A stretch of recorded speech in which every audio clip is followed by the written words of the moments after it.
não sobre as orquídeas, mas sobre a unidade que é importante para o crente. Nós estamos na escola dominical seguindo a carta de Paulo aos Romanos, e é ali que eu quero me deter. Quem sabe a gente consegue entusiasmar mais alguns que só vêm à noite para virem também de manhã na escola dominical. Lembrando que essa carta foi escrita porque Paulo queria que essa igreja em Roma o ajudasse a avançar até o outro lado. Ele queria pregar o evangelho na Espanha. Ele queria o apoio da igreja. Os versículos que nos dizem isso estão em capítulo 15. Quem quiser acompanhar, vou ler alguns versículos aqui. Capítulo 15, versículo 15 e 16. Diz assim a respeito de alguns assuntos: lhe escrevi com toda a franqueza, principalmente para fazê-los lembrar-se novamente deles, por causa da graça que Deus me deu de ser um ministro de Cristo Jesus para os gentios, como dever sacerdotal de proclamar o evangelho de Deus, para que os gentios se tornem uma oferta aceitável a Deus, santificados pelo Espírito Santo. Daí versículo 20, onde é que está? Sempre fiz questão de pregar o evangelho onde Cristo ainda não era conhecido, de forma que não estivesse edificando sobre a alicerce de outro. E daí o 23, e agora, não havendo nestas regiões nenhum lugar em que precise trabalhar, e visto que há muitos anos anseio vê-los, planejo fazê-lo quando for à Espanha. Espero visitá-los de passagem e dar-lhes a oportunidade de me ajudarem em minha viagem para lá, depois de ter desfrutado um pouco da companhia de vocês. Então este é o objetivo com que Paulo escreve esta carta. Ele nunca esteve em Roma antes, ele quer o apoio dessa igreja, e a gente na verdade descobre que são várias igrejas. A cidade é muito grande, uma cidade de mais de 7 milhões de habitantes, provavelmente. Então havia muitos grupos pequenos dispersos pela cidade, e ele quer que essa igreja o envie para a Espanha. Ele é o apóstolo aos gentios. Eu andei pesquisando um pouco mais, preparando para a Dominical, e eu descobri que havia dois tipos de igreja em Roma naquela época. Não havia prédios como estes. Onde é que os cristãos se reuniam? Geralmente na casa de algum irmão que tivesse uma casa grande. Então Áquila e Priscila, diz lá no capítulo 16, um pouco adiante de onde nós estávamos, eles eram uns desses. Capítulo 16, versículo 3, saúdem Priscila e Áquila, e versículo 5, e a igreja que se reúne na casa deles. Então quem tivesse uma casa grande, com um pátio, talvez em forma de U e um pátio no meio, dá para fazer uma igreja com 50 ou mais pessoas se reunindo ali.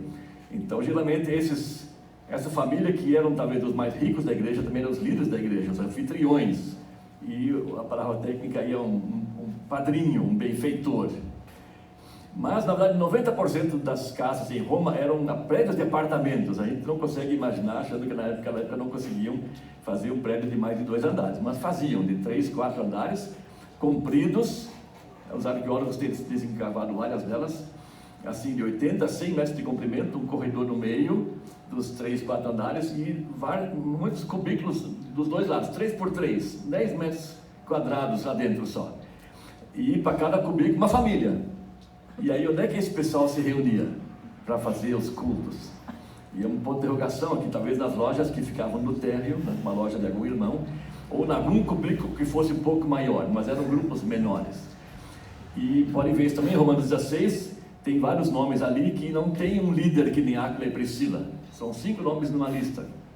E aí a liderança não é do mais rico ou do mais importante e tal, mas a liderança é carismática, vou dizer assim. Um líder que Deus capacita e que desponta ali no meio. Esses dois tipos de igreja são importantes no nosso raciocínio daqui para frente. No capítulo 14 e 15, Paulo dedica 2 capítulos a divisões que havia entre essas igrejas. As igrejas que se reuniam em casas, basicamente eram compostas de judeus, que vinham lá da Palestina e tinham se convertido e reuniam como cristãos, mas que mantinham as práticas judaicas, de começar o sábado na sexta-feira à noite, com um jantar a velas, também faziam um jantar especial no dia da lua nova, como está no Antigo Testamento, várias regras de alimentos que eles obedeciam. E os que eram de origem gentia, que não eram de origem judaica, não tinham essa tradição, essa herança cultural, não ligavam muito para isso. Então Paulo escreve 2 capítulos, e o que ele pede deles? Que eles respeitem uns aos outros, e que eles deixem cada um fazer como acha importante. Deixa eu ler o capítulo 14, versículos 1 a 8. Aqui diz assim: aceitem quem é fraco na fé, sem discutir assuntos controversos. Um crê que pode comer de tudo, já outro cuja fé é fraca come apenas alimentos vegetais. No original diz que só come folhas. Tem um pouco de ironia aqui, isso aqui só come folhas. Aquele que come de tudo não deve desprezar o que não come, e aquele que não come de tudo não deve condenar aquele que come, pois Deus o aceitou. Quem é você para julgar o servo alheio? É para o seu Senhor que ele está em pé ou cai, e ficará em pé, pois o Senhor é capaz de o sustentar. E há também quem considere um dia mais sagrado que outro. Há quem considere iguais todos os dias. Cada um deve estar plenamente convicto em sua própria mente, e aquele que considera um dia como especial para o Senhor, assim o faz. Aquele que come carne, come para o Senhor, pois dá graças a Deus. E aquele que se abstém para o Senhor, se abstém e dá graças a Deus. Pois nenhum de nós vive apenas para si, e nenhum de nós morre apenas para si. Se vivemos para o Senhor, e se morremos para o Senhor. Assim, quer vivamos, quer morramos, pertencemos ao Senhor. E deixa bem claro que são dois grupos, e alguns que são legalistas, vou dizer assim, acham que tem que cumprir as regras todas, eles aqui chamam de fracos. E os outros que acham que são livres e tudo isso, são liberais, não é? Eles são chamados de fortes. Mas Paulo não condena nenhum nem outro, é para deixar cada um do jeito que acha importante, que cada um acha o seu importante. O fato é que as igrejas são fragmentadas, e Paulo sabe que para ele poder chegar na Espanha com o apoio dessas igrejas, elas têm que estar unidas. Ele precisa de um apoio forte, não é só de uma igreja ou de outra igreja, mas tem que ser um grupo todo, por várias razões. Uma delas é que o Evangelho, ele vai dizer no capítulo 1, versículo 16, onde está o resumo da carta, o Evangelho é o poder de Deus para transformar vidas.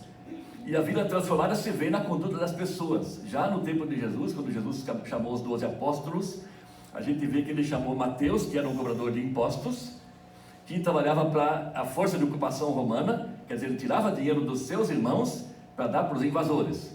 Imaginem como o pessoal gostava dele. E Jesus também chamou um zelote, Simão o zelote. O que é um zelote? É um guerrilheiro que atacava os romanos. Quer dizer, dois inimigos se converteram. O que acontece quando dois inimigos se convertem? Viram amigos. Assim tem que ser. Então, para provar a força do Evangelho, o poder de Deus em transformar vidas, os crentes têm que estar unidos. A mensagem está na união. Então, Paulo, para poder ser enviado para lá, ele não está pensando tanto no dinheiro do sustento missionário.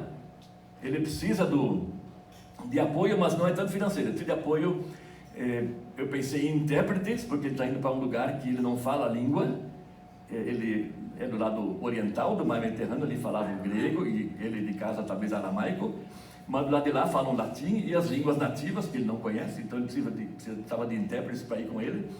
É uma colônia romana que tinha muitas minas de ouro e de prata, e não se entrava assim só porque quer entrar, tem que ter como a gente fala, um pistolão, não é? Alguém que sabe abrir caminhos com as autoridades para deixar ele entrar. Então ele precisava de apoios logísticos e de intérpretes, de colegas que fossem com ele. Mas ele precisava levar uma mensagem de união, de unidade, dessa igreja de Roma, que a única vez que aparece a palavra igreja está lá em Atos, no capítulo 16, onde Paulo fala da igreja na casa de Áquila e Priscila. Mas os outros grupos são grupos tão pequenos que estão muito fragmentados. Então ele precisa que eles se unam, por isso 2 capítulos aqui, para insistir na questão da unidade dessa igreja. E daí, o livro de Romanos tem o seu ponto culminante no capítulo 15, de novo, já estivemos lá, nos versículos 7 a 13, esse que eu quero ler e deixar como mensagem principal para nós esta noite. Capítulo 15, versículos 7 a 13, é o fecho de tudo que ele está falando. Diz assim: portanto, aceitem-se uns aos outros, ou acolham uns aos outros, recebam com graça, com abraço, da mesma forma que Cristo os aceitou. Como é que Cristo nos aceitou? Quando ainda éramos pecadores, está no capítulo 5, versículo 8. Quando ainda éramos inimigos dele, ele nos aceitou. E se Cristo nos aceitou quando éramos seus inimigos, quem somos nós para não aceitarmos nossos inimigos? E você lembra o Pai Nosso, não é? Lá no Pai Nosso diz assim: Pai, perdoa-me os meus pecados, assim como eu perdoo os pecados dos outros contra mim. Se eu não perdoo, eu estou dizendo para Deus não me perdoar, ponto. Então, a mesma coisa aqui.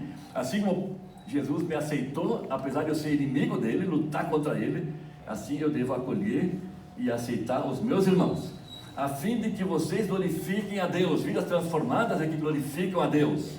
E esse é o desafio aqui. Não é que cada um vai perder a sua individualidade, nós vamos ser todos iguais, carimbos, fotocópias uns dos outros. Mas na diversidade estamos unidos tanto no pecado, que ele fala no capítulo 3, como na graça, que ele fala no capítulo 5. Estamos todos juntos no mesmo barco. Primeiro como pecadores, depois como agraciados. E daí nos versículos 8 até 12, ele dá a base bíblica do que ele está falando. Eu lhes digo que Cristo se tornou servo dos que são da circuncisão, que são os judeus, por amor à verdade de Deus, a fidelidade de Deus, porque Deus fez promessas aos judeus. Versículo 8 ainda, para confirmar as promessas feitas aos patriarcas. Lá em Gênesis capítulo 12, quando Deus chamou Abraão, mandou ele sair da sua terra e para uma nova terra, ele disse: eu vou te fazer uma bênção para todas as famílias da terra.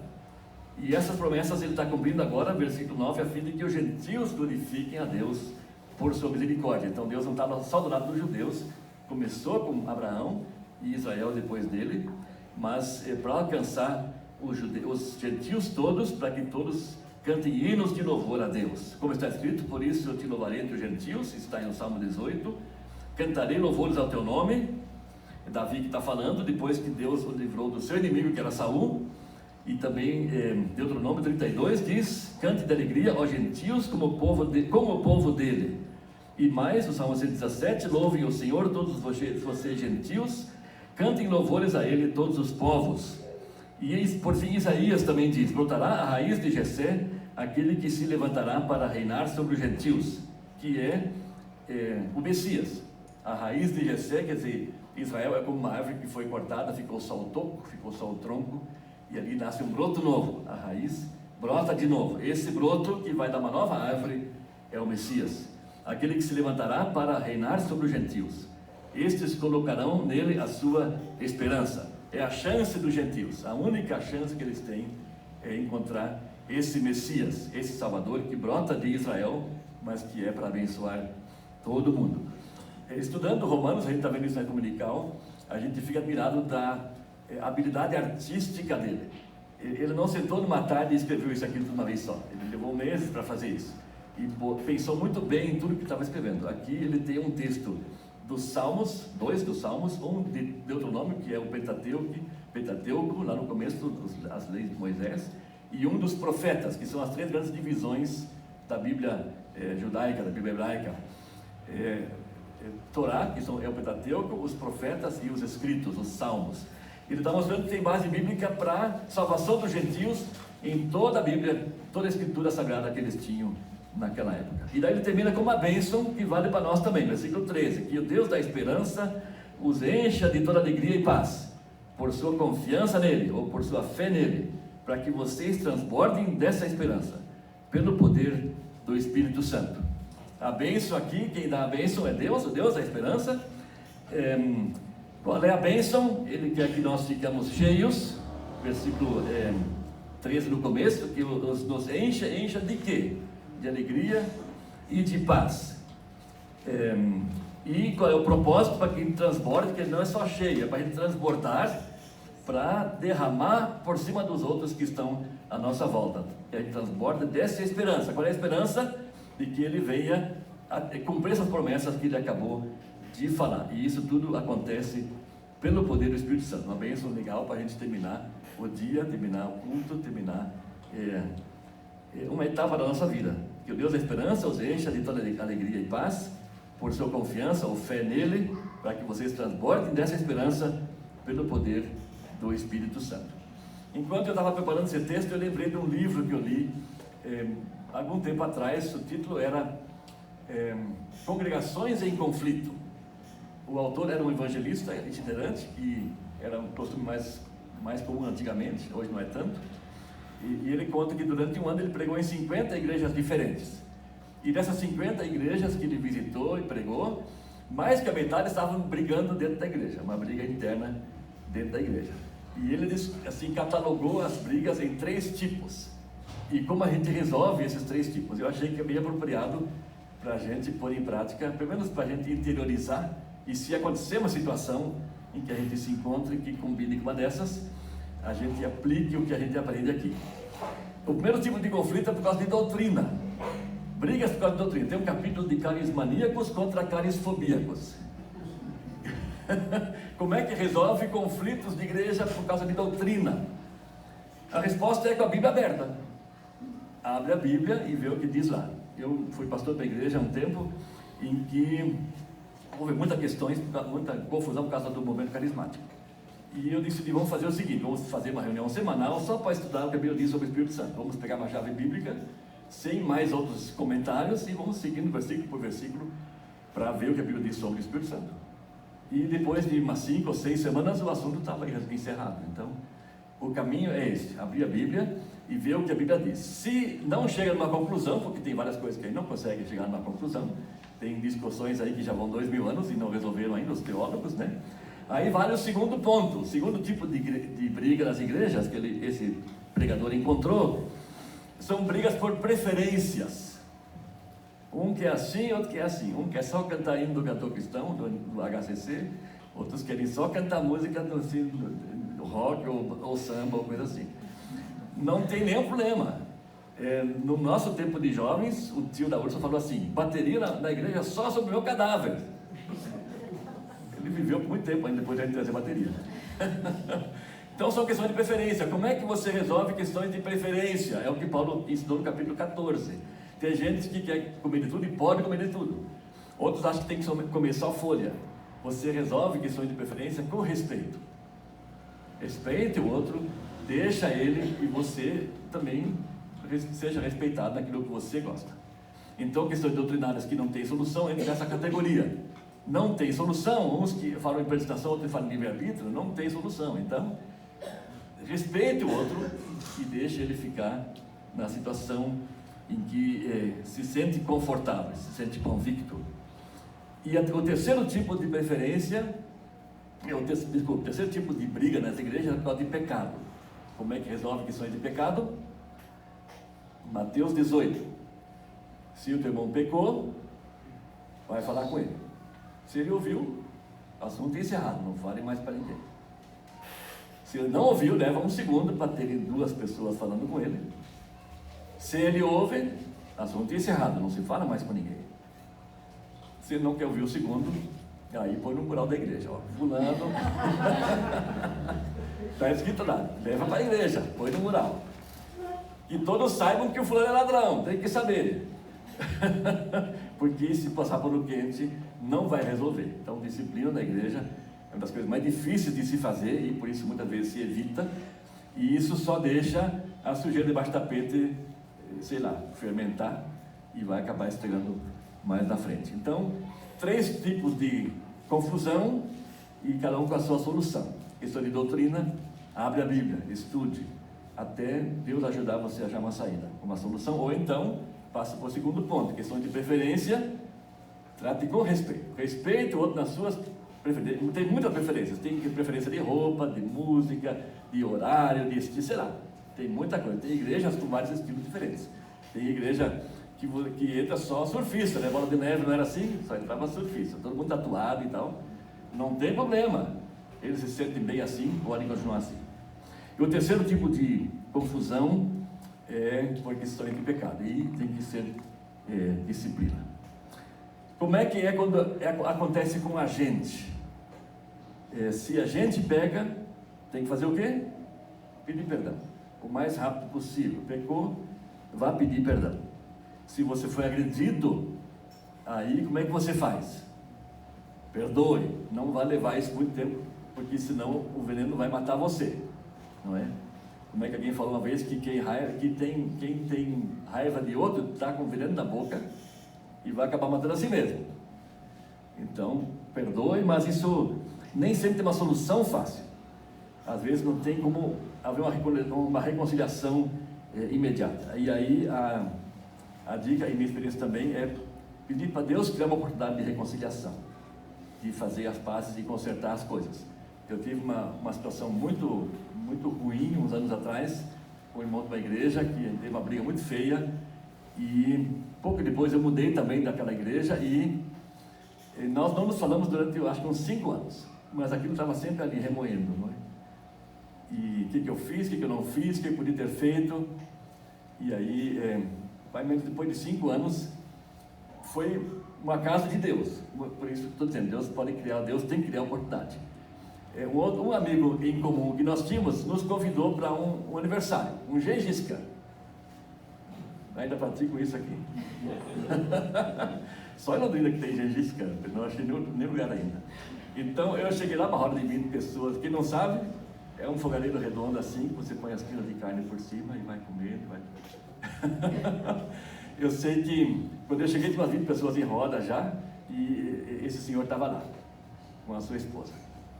Aí eu pensei, opa, se Deus está fazendo uma coisa aqui, eu não vou fugir, sentei do lado dele. A minha esposa, a outra, sentou mais longe um pouco, mas eu disse, não, vou sentar do lado dele. E aí conversa vai, conversa vem, da roda ali, passou o tempo, mas quando o pessoal começou a se mexer para ir embora, ele falou assim, Hans, vem cá, puxa a Úrsula também, minha esposa, vem aqui no cantinho. E daí ele veio e disse, olha, esses 5 anos, tudo isso está mexendo no meu coração, e eu reconheci que nós fizemos muito mal com você, nós erramos muito com vocês, e eu quero pedir perdão para você. E viramos amigos, de um dia para o outro. Então, essa é a solução que eu vi que funciona, que você pede para Deus criar um momento, criar uma situação, e daí não fuja, senta do lado da pessoa, porque eu também acho que lá no céu, Deus vai nos fazer sentar do lado da pessoa que a gente mais brigou aqui na terra. Então, se é que os dois vão, né?